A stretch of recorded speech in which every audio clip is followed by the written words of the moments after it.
Hey guys, Ethan here with Family Handyman. Some people absolutely love mowing their lawn. Personally, I'm not one of them, but it's probably the hour-and-a-half time commitment and the large size of my lawn. Over the last few years, I've been keeping my eye out for a wider walk-behind lawnmower, and I finally pulled the trigger on this Toro Time Master 30. After a few weeks and 3 mows, I've become fond of this mower. Here's what I really like about it. The Toro Time Master 30 is a 30-inch walk-behind mower that features an easy-to-start 223cc Briggs & Stratton engine. The 30-inch cutting deck features 2 separate 15-inch blades that run in unison. The mower also features 2-point lawn height adjustment and quick stow storage lever that makes it easily tuck away in any corner of the garage, and an automatic blade stop system in case you need to stop mowing to move a toy or debris from your path. My favorite thing about this mower is the personal pace self-propelled system that senses your walking pace and adjusts as needed.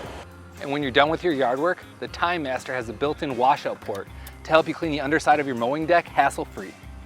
I'm sold on this lawnmower. With innovative features like the 30-inch wide cutting deck, the personal pace self-propulsion, and the built-in washout port make this Toro Time Master Family Handyman approved. For more great products we've tested and approved, visit us at familyhandyman.com.